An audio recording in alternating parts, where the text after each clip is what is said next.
Vamos lá, você abre sua Bíblia comigo no Evangelho de Lucas, capítulo 17, a partir do verso 3. Amém? Lucas 17, a partir do 3, são palavras do Senhor Jesus. Ele vai dizer: acautelai-vos. Se teu irmão pecar contra ti, repreende-o, e se ele se arrepender, perdoai-lhe. Se por 7 vezes no dia pecar contra ti, e 7 vezes vier ter contigo dizendo, estou arrependido, perdoai-lhe. Então disseram os apóstolos ao Senhor, aumenta-nos a fé.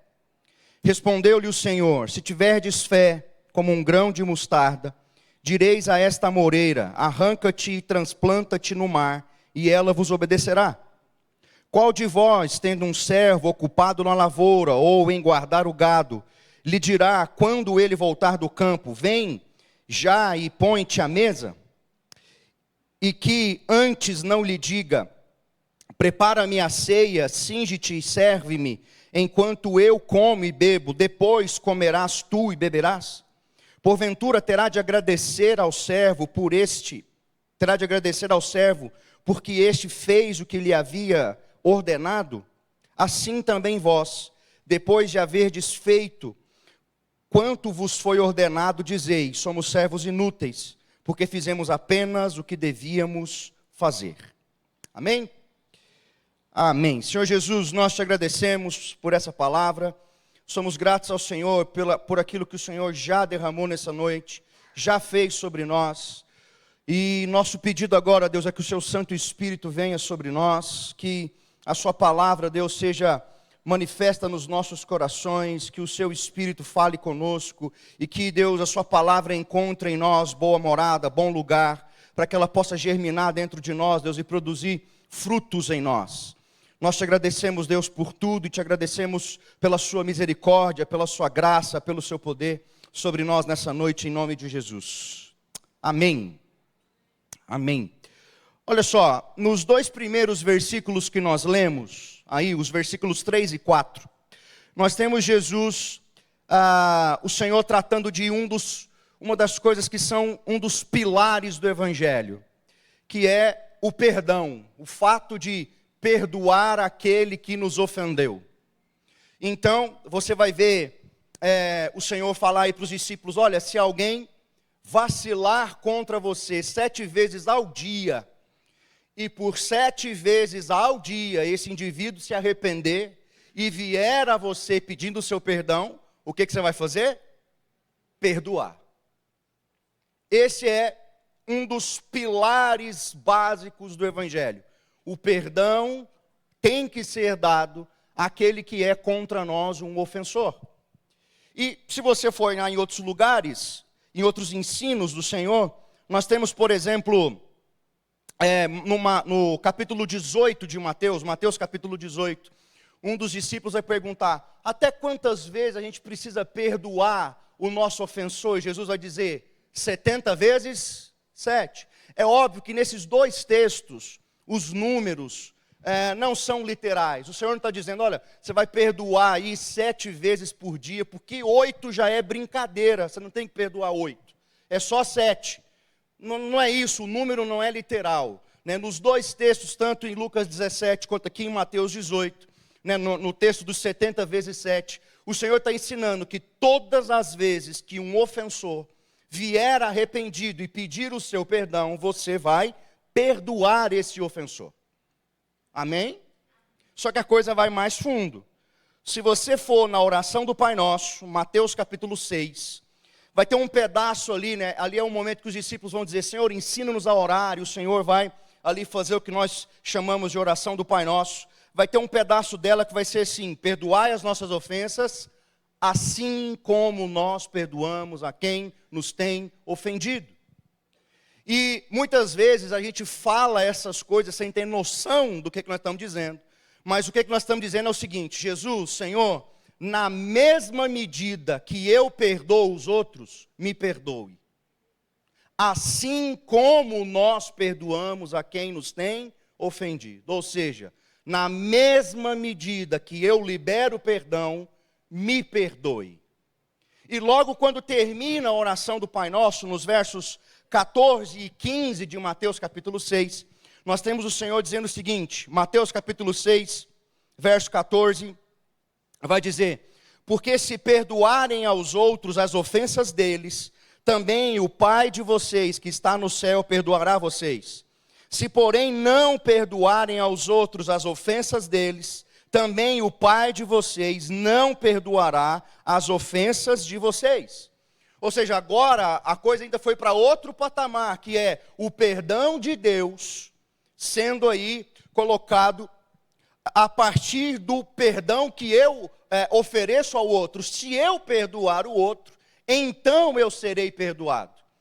Então, o perdão de Deus como uma dependência do perdão que eu ofereço para o outro. E a gente tem outros lugares na Escritura onde estamos falando de perdão. Então, esse é um ensino que é básico do Evangelho. Agora, você vai concordar comigo, perdoar é um mandamento, nós temos que perdoar. Agora, o ato de perdoar, ele não é tão simples assim. Você pode aí se lembrar de alguns dos seus ofensores? Alguém que te magoou profundamente? Você já perdoou esse indivíduo aí? Isso não é uma escolha. Certo? Tem gente que tem que se perdoar de muita coisa. Mas aqui os textos estão falando a respeito de um ofensor.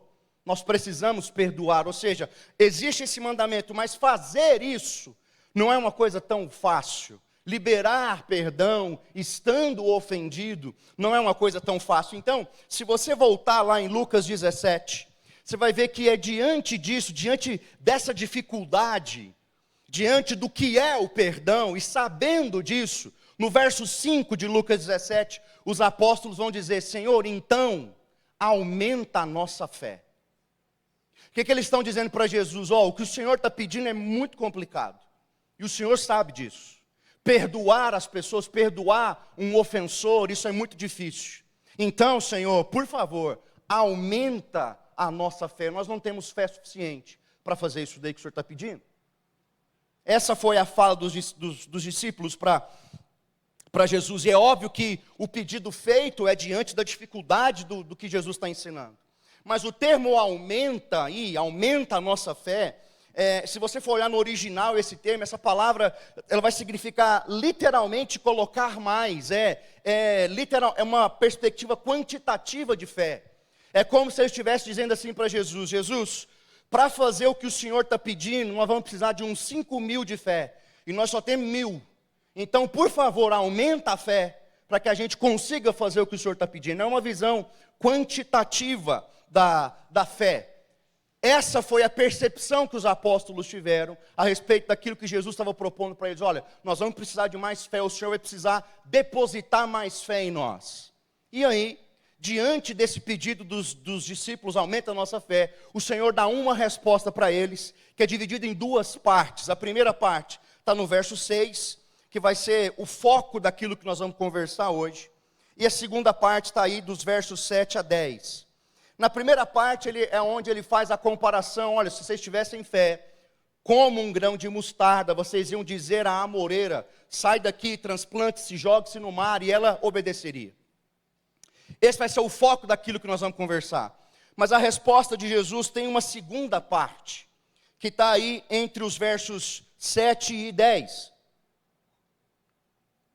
Que é quando Jesus fala: olha, vamos pensar o seguinte. É óbvio que ele usa um exemplo para a época. Imagina que você tem uma fazenda, e você tem ali os escravos, os servos.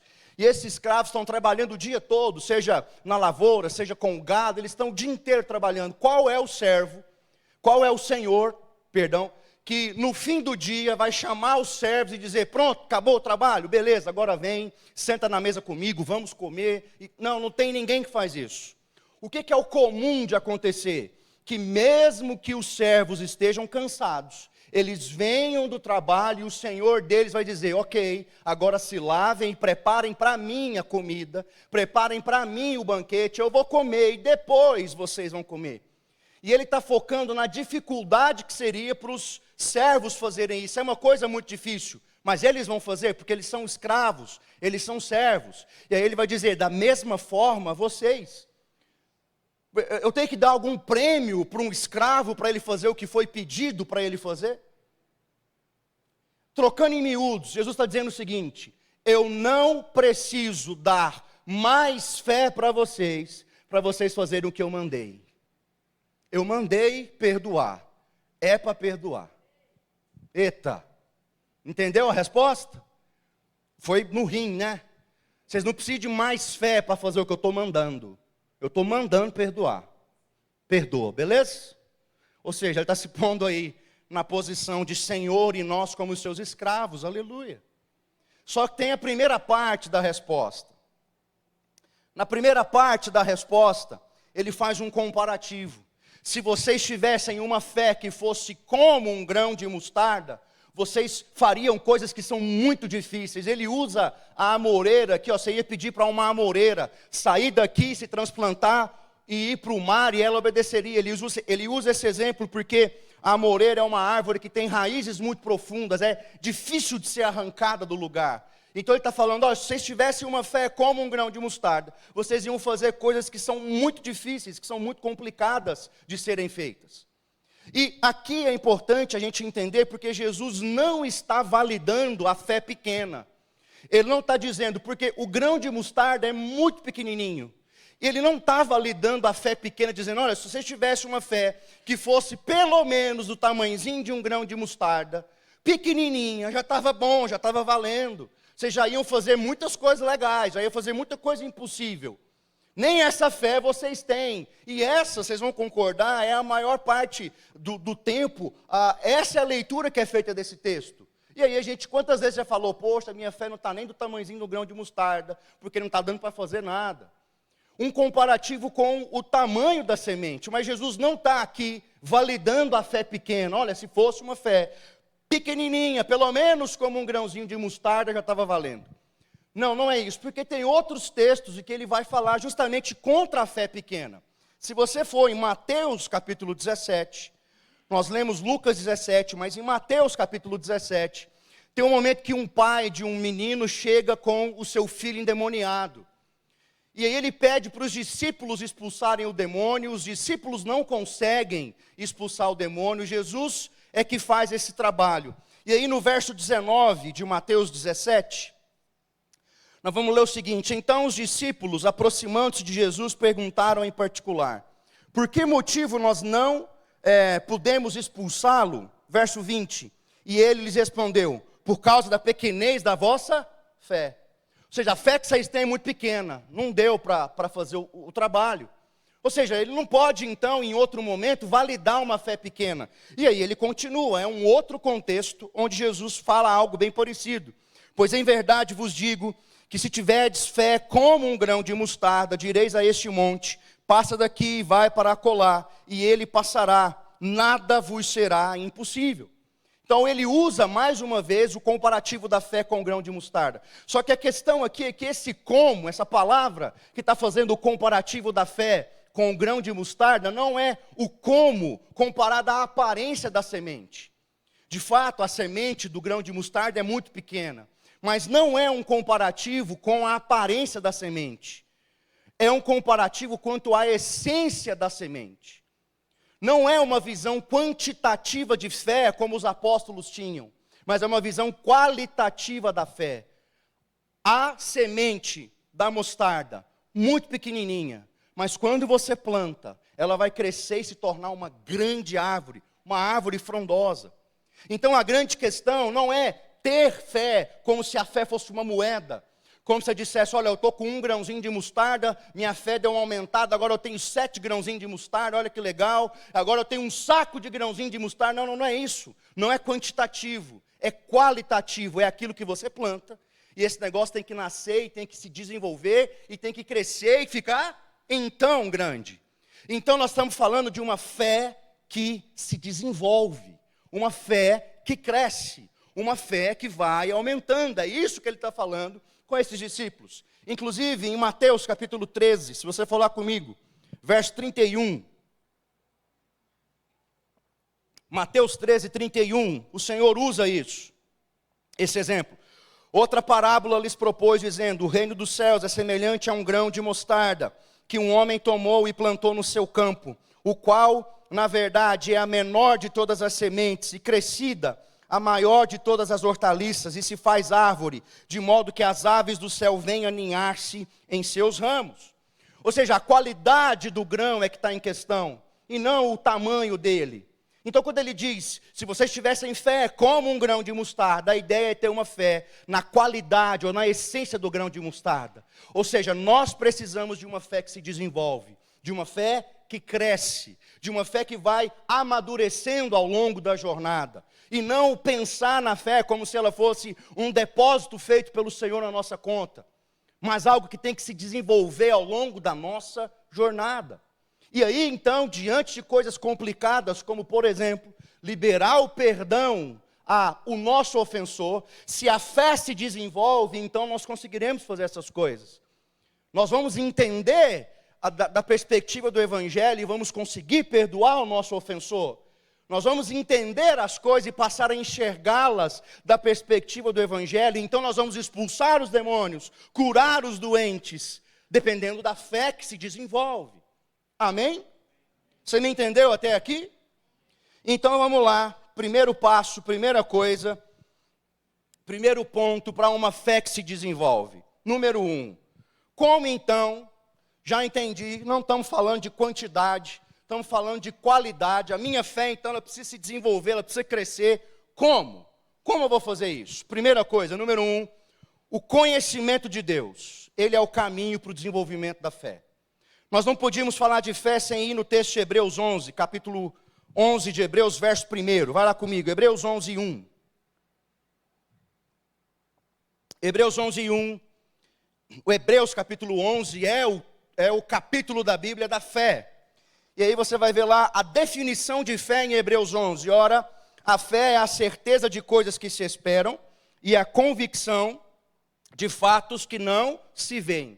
E o escritor aos Hebreus está colocando então a fé como uma certeza e como uma convicção. Essas são as duas palavras-chave nesse texto. O que é fé então? Fé é uma certeza de coisas que você está esperando. Você não está vendo nada, mas você tem certeza. E a fé também é uma convicção de coisas que você não vê, mas você está convicto. Agora, essas duas coisas, convicção e certezas, elas são frutos de conhecimento. Só quem tem conhecimento é que pode dizer que tem certeza de algo ou convicção de algo. Sem ter conhecimento, ninguém pode dizer que tem convicção ou certeza de alguma coisa. Essas coisas, elas vêm pelo estudo, pelo conhecimento. Amém? Se eu te perguntar sobre o seu trabalho, por exemplo, né, você trabalha com alguma coisa e você vai conversar comigo e falando do seu trabalho, você vai falar comigo com muita certeza e muita convicção. Por quê? Porque você sabe, você conhece o que você faz. Então você tem certeza e tem convicção. Ou seja, qual que é o caminho inicial para o desenvolvimento de uma fé? Conhecer a Deus. Esse é o primeiro passo. A primeira coisa. Só que esse conhecer não é tão somente acumular informações a respeito do Senhor. Ter informações de Deus, ou seja, então eu preciso ler muito a Bíblia, ler muitos livros, estudar teologia, eu preciso fazer alguma coisa então, porque eu preciso acumular informações, porque quanto mais conhecimento de Deus, então mais fé eu terei. Não é por aí. Não é nesse sentido que eu estou dizendo, porque se assim fosse, se quantidade de informação que você consegue ter resultasse em fé, então um historiador, um filósofo, alguém que conhece o Cristo histórico, teria muita fé. E isso não é verdade. Você sabe que é totalmente possível que alguém conheça a Escritura, conheça a vida e a história de Jesus e não tenha fé alguma. Então não é só a quantidade de conhecimento, mas é um caminhar submetido a esse conhecimento. Eu conheço o Senhor, eu sei quem Ele é, eu me submeto à sua verdade, tem mais, o Espírito dele habita em mim. Então é um conhecimento que transcende só o saber, o ter um ou outro versículo decorado, saber alguma outra coisa. Não é quantidade de informação, mas é o quanto você se submete a essas coisas que você sabe. e ao quanto o Espírito de Deus pode guiar você dentro dessas coisas que você sabe. Então a primeira coisa, nós precisamos conhecer mais o nosso Deus. Nós precisamos conhecer mais da palavra que Ele nos deixou. Mas essas letras que estão aqui, elas precisam pular do papel e entrar na nossa mente e descer para os nossos corações. É mais do que somente saber, é mais do que somente ler a Bíblia, mas é permitir que ela mude você, é começar a tomar decisões, é começar a pensar desta perspectiva, e não somente saber essas coisas. Esse é o primeiro passo para uma fé que se desenvolve, é a fé de quem conhece a Deus. Amém? Amém. Segunda coisa, ainda aí no texto de Hebreus capítulo 11, no verso 2 agora, no verso 1 o escritor definiu fé, no verso 2 ele vai dizer: pois pela fé os antigos obtiveram bom testemunho. Em outras versões, pela fé os antigos conseguiram agradar a Deus. A segunda coisa é a seguinte: como que esses caras conseguiram agradar a Deus? Em primeiro lugar, se eu quero que a minha fé se desenvolva, eu preciso conhecer a Deus. Em segundo lugar, eu preciso entender que a minha fé vai resultar em ações. A fé que se desenvolve é uma fé que faz alguma coisa, que resulta em alguma atitude. E é isso que vai começar a acontecer agora ao longo do capítulo 11 de Hebreus. Ele vai começar a falar o nome dos homens que andaram em fé. E sempre você vai ter um verbo aí, uma ação. O que esse homem fez porque ele tinha fé em Deus.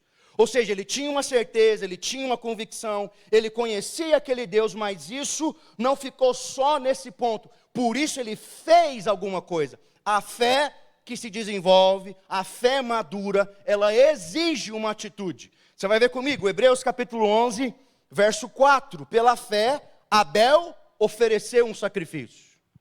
Perceba, pela fé ele ofereceu, ele fez uma coisa. Verso 5, pela fé Enoque agradou a Deus. Agradou tanto que Deus falou: vem cá filho, eu vou te pegar, você não vai morrer, vai vir para mim. Foi transladado, está escrito aí. Verso 7, pela fé Noé construiu. Olha isso, tinha duas coisas que não existiam na época de Noé: chuva e barco. Deus aparece para esse cara e fala: vai chover, faz um barco. E o que ele fez? Construiu. Sem nunca ter visto chuva e sem nunca ter visto um projeto de um barco. Por que ele fez isso? Fé. Ele fez por fé. Vai chover. O que é chuva, Noé? Vai cair água do céu. Está louco o homem. Não, vai chover. Fé. E a fé impulsionou ele, e ele passou um longo tempo da vida fazendo o barco. Pela fé, Noé fez, construiu. Verso 8, pela fé, Abraão peregrinou. Qualquer um que perguntasse, Abraão está lá com a mochila nas costas saindo, onde é que você vai? Não sei, só estou andando. Gente, isso é coisa de louco. É ou não é verdade? Deus mandou ir. Deus mandou ir. Para onde você está indo, Abraão? Não sei, mas pela fé foi. A fé exige esse passo, que parece ser no escuro, mas ela exige uma atitude. É por isso que em Tiago, nós vamos ver lá no livro de Tiago, dizer: olha, a fé sem obra, a fé sem uma atitude, ela é o quê? Morta. Não existe fé que não produza alguma coisa, que não faça alguma coisa. Essa fé, ela é morta. Então, lá no livro de Tiago, nós ainda vamos ler: olha, mostre-me, pois, então, a sua fé sem as obras, e eu vou te mostrar a minha fé por meio das minhas obras. Porque a fé, ela resulta em algo que eu preciso fazer. Então, a pergunta que nós temos que nos fazer é: quantas vezes aquela vozinha, faz isso aí, filho. Vai lá. Trabalhe, vai lá, não sei o que a vozinha manda aí na sua cabeça. E a gente não faz porque a gente não tem fé. A gente não executa porque nós não temos fé. É coisa da minha cabeça, não é para fazer isso, isso é loucura. De manhã eu dei o seguinte exemplo. Você abre sua carteira na hora da oferta, Tem uma nota de 100, uma de 50 e uma de 2. Qual que você vai ofertar? O que a carne fala para você fazer? R$2 está massa. Põe aqui e dá para os meninos trazer aqui na frente. Mas tem uma vozinha falando assim, você nunca ofertou 152. É tudo que eu tenho, Senhor, para passar a semana. Faz, meu filho. Não, Jesus, como é que eu vou fazer? Eu estou te falando, confia no Pai. Confia no Pai. Faz, oferta, cidadão. Não, não posso. Quem já deu esse espaço louco de fé? É para ofertar tudo? Tá bom, não tem nada para passar a semana. O senhor vai se preocupar agora com esse negócio aí, onde é que eu vou arranjar dinheiro? Mas faz. Umas coisas loucas assim, maluca, passo de fé. Mas a gente escuta a vozinha falando, olha, não faz isso não, sai daí. Não, olha, oferta, ou perdoa. Não. A gente escuta, mas a gente não executa. A fé madura exige a execução. Ela exige a atitude. Ela exige que você faça. Isso é uma fé madura. Amém? Terceira coisa, a respeito de uma fé que se desenvolve. Ela é nutrida pela obediência. Não tem como desvincular fé e obediência. É impossível desvincular as duas coisas. Porque todo aquele que crê, obedece. E ele só obedece porque ele crê. É impossível você desconectar as duas coisas, fé e obediência. Aquele que não obedece, é impossível que ele creia. Ele não tem fé. O que não obedece, não crê, é incrédulo. Isso é uma verdade, é impossível a gente tirar as duas coisas, desvincular as duas coisas. Então, deixa eu te dar um exemplo a respeito disso.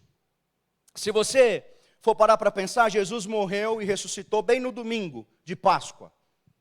E aí, 50 dias depois da Páscoa, tinha outra festa, chamada Pentecostes. Por isso o nome, esse prefixo, né, dando a ideia de 5. Porque eram 50 dias depois da Páscoa.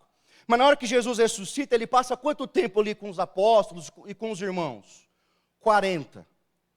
Então ele passa 40 dias, aparece para aqueles homens, em Atos capítulo 1, verso 4, é onde ele vai dizer, olha, e ele disse para os discípulos, não saiam de Jerusalém, fica aqui, no dia que ele está indo embora, no dia 40, eu estou indo embora, não saiam de Jerusalém, fica aqui, porque vocês vão ser revestidos. Beleza, Jesus sobe. Que dia que foi que o Espírito Santo desceu sobre eles? Atos capítulo 2, versos 1 e 2, no dia de Pentecostes. Então, do dia que Jesus foi para o céu até o dia que o Espírito Santo desceu, tinha aí uma lacuna, 10 dias. Beleza. Dia 1, Jesus foi embora ontem, todo mundo empolgado, a gente se reúne, canta os louvor e tal, que massa, vai acontecer alguma coisa? Não aconteceu? Nada. Dia 2, a gente volta, estamos empolgados, Jesus foi embora, mas ele disse que uma coisa ia acontecer muito legal com a gente, então vamos ficar juntos, vamos ficar aqui em Jerusalém, não aconteceu? Nada. Dia 3, nada. Dia 4, nada. No dia 5, alguém já podia falar, gente, esse negócio está errado. Alguém anotou o que ele disse? Porque já são 5 dias, não aconteceu nada. Ele falou que ia acontecer, falou para a gente não sair daqui de Jerusalém, mas vai, dia 5, nada. Dia 6, nada. Mas o que ele disse? Até que vocês sejam revestidos. Se alguém fica lá no dia 9 e fala assim, cara, não dá mais para mim. 9 dias nós vimos para cá, nós já mudou as músicas, já cantou umas músicas mais animadas, já fez um negócio. Não tem como, não vai acontecer nada, vou embora de Jerusalém. Mas no dia 10, de repente, o Espírito veio e desceu sobre aqueles homens. Aquele ambiente onde aqueles homens estavam era um ambiente de oração, era um ambiente de busca, mas ele também era um ambiente de obediência. Eles estavam obedecendo a palavra. Até que algo aconteça, nós vamos ficar aqui. Porque ele disse que algo vai acontecer. Então pensa quem desistiu no dia 9. Foi embora no dia 9, vazou de Jerusalém no dia 9. Né? Aí depois recebe só o zap, velho, você não veio no dia 10. Foi dia 10, irmão. Perdeu porque não obedeceu. Então a fé exige essa obediência. Ele disse até que ele venha. Ele disse para que isso seja feito desta maneira. A fé exige isso. Tem uma frase, Dietrich Bonhoeffer, é um pastor luterano, alemão, que morreu, inclusive, num dos campos de concentração nazistas, em 1945 ele morreu. Ele vai dizer o seguinte: você se queixa de não poder ter fé? Ninguém deve se surpreender de não poder crer enquanto deliberadamente se recusar ou se opuser em alguma circunstância a aceitar o mandamento de Jesus. O que ele está dizendo? Se você não obedece, não reclama de não ter fé. Senhor, eu não consigo crer, eu não consigo acreditar. Você obedece? Não, então não reclama. É isso que ele está dizendo. Duro, mas é porque não dá para desvincular as duas coisas. Ninguém que obedece, ninguém que se curva a essa palavra vai poder dizer isso. Senhor, eu não tenho fé, me ajuda. Não, a fé, ela é unida à obediência. Se eu estou obedecendo é porque eu creio. E algo vai acontecer. Amém? Então, em terceiro lugar, a fé que se desenvolve é uma fé nutrida pela obediência. Em quarto lugar, a fé que se desenvolve, ela não é nutrida por realizações terrenas. Tem três coisas que são a sede de todo homem. Três coisas: poder, prazer e segurança. Todos nós aqui, vai dar amanhã, segunda-feira, você vai levantar, você vai trabalhar. E se você for parar para pensar, nós estamos correndo atrás dessas três coisas: poder, prazer e segurança. E geralmente elas vêm pelo dinheiro. Então, nós vamos acordar amanhã e todo mundo vai começar a fazer suas atividades. E se você for parar para pensar, quase tudo ou tudo que fazemos durante a semana está girando em torno de conseguir mais dinheiro. Por quê? Porque mais dinheiro, mais poder. Mais dinheiro, mais prazer. Mais dinheiro, mais segurança. Agora, indivíduos que vão se ancorar nessas coisas, eles não têm fé. A fé deles, na verdade, ela está nesse Deus. O Deus do dinheiro, ou o Deus do poder, do prazer, da segurança. E se você ficar doente, eu posso pagar os melhores médicos. E se você ficar triste, eu posso viajar para os melhores lugares dessa terra. Ou eu posso ir no shopping e comprar o que eu quiser, se eu estiver triste.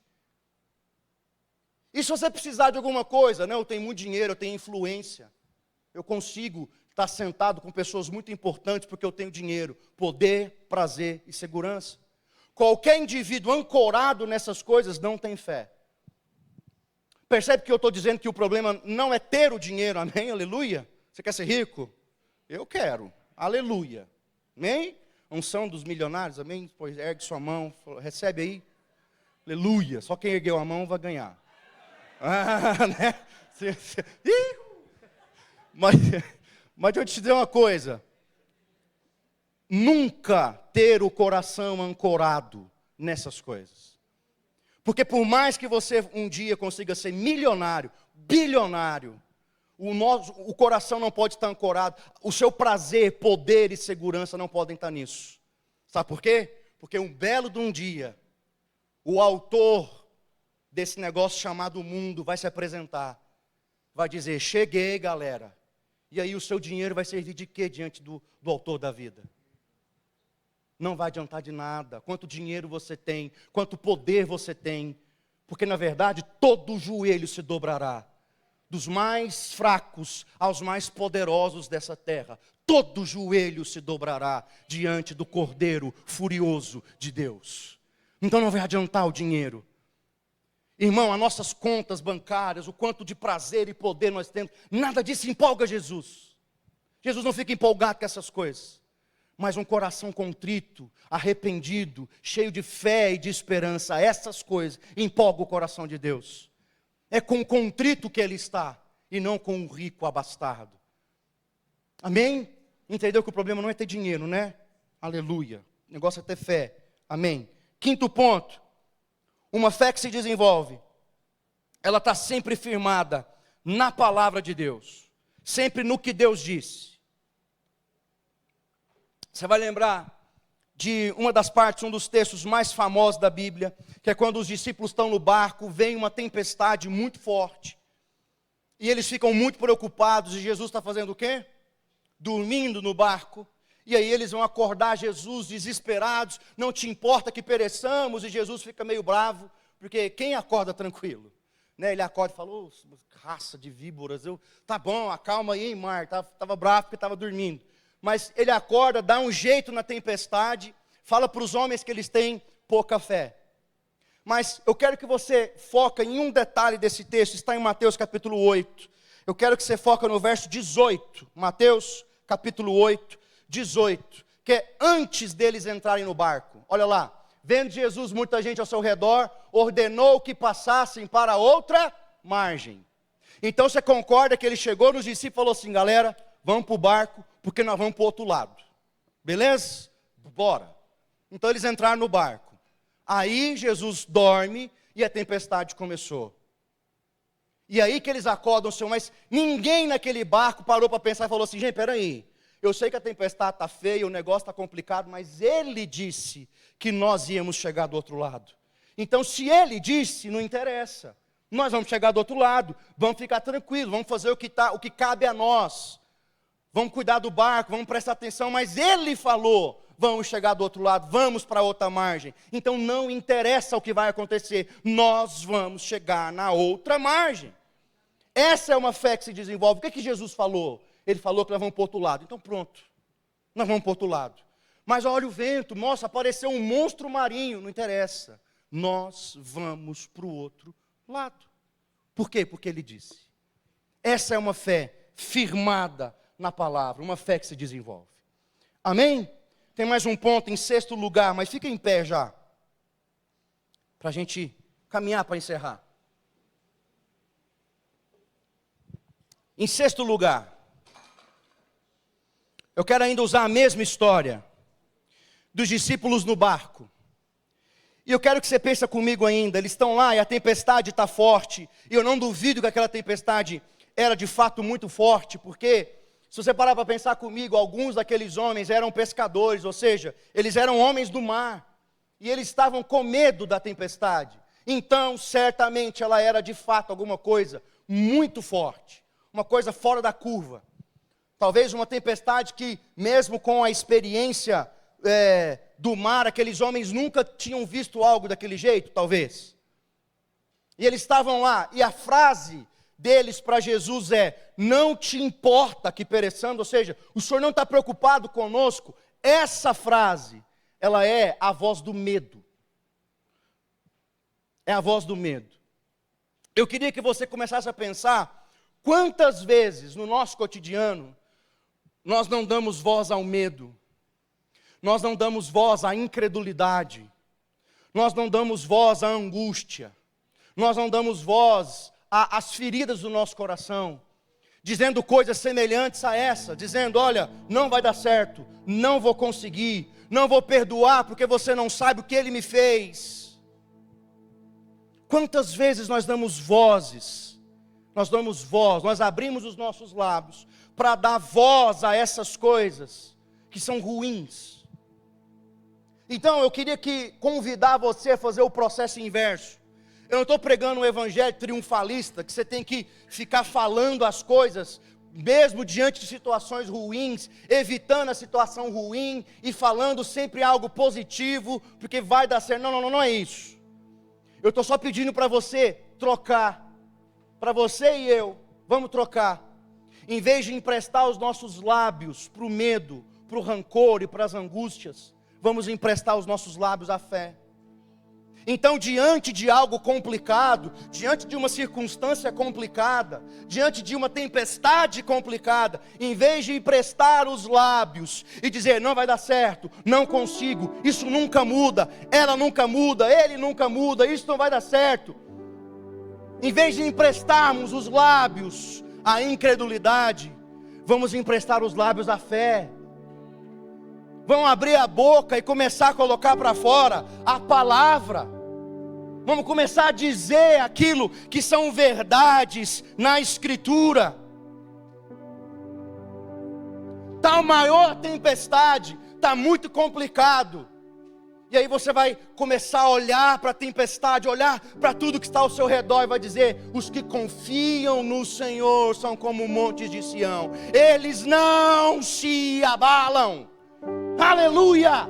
Mas está tudo tremendo, eu estou no meio de um terremoto. Os que confiam no Senhor, Senhor, eu abro a minha boca para dizer: eu confio em Ti, eu confio em Tua palavra. Vamos trocar A gente abre a boca para falar tanta coisa ruim, para dar voz ao medo. Vamos dar voz à verdade do Senhor. Nos dias de angústia, vamos dizer: porque está abatida, ó minha alma, espera em Deus. Ele é o vingador de todas as coisas. Emprestar a boca para a palavra de Deus. Você pode começar a fazer isso nesse momento. Abrir os seus lábios diante do que está à sua frente agora. Diante das circunstâncias, diante de problemas. Eu quero voltar no início. Talvez você tenha uma ferida tão grande no seu coração que você não consegue liberar um perdão. Pela fé, pelo Deus que está nesse lugar, por aquele que não tinha nenhum pecado, nenhum, e mesmo assim foi pregado em uma cruz por conta do que nós fizemos.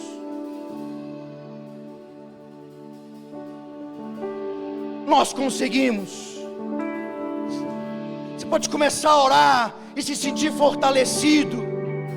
E agora, com a consciência certa, com o entendimento correto, você pode dizer diante do Senhor: ó Cristo, aumente a minha fé. Aumente a minha fé.